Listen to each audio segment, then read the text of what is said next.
We're undergoing a soft coup, and the idea is to create a whole new set of laws and ignore the existing human rights laws and other laws under the pretext of pandemic preparedness and the biosecurity agenda. The WHO is developing through all its nations, but with the WHO Directorate in the United States in charge, a pandemic treaty and amendments to the existing international health regulations that will remove the human rights protections currently embedded in the IHRs, will enforce surveillance, censorship, get rid of freedom of speech, require governments to censor and only push a single narrative.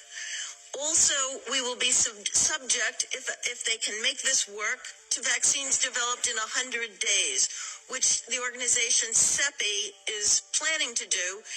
And one of the people who founded CEPI was Jeremy Farrar, who is now the chief scientist at the WHO, to bring this forward. Other things that amendments do is to bind the states so they're no longer recommendations but enforceable edicts, provide a liability shield, get rid of intellectual property rights, move supplies from one country to another, enforce digital passports, and the Director General of WHO can demand that a pandemic or a potential pandemic exists. He can just declare it with no standards, and then countries around the world will have to obey. Also, the WHO will tell you what drugs you can and can't use in your nation once a pandemic is declared. Obviously, the budget will increase. One Health is another part of this.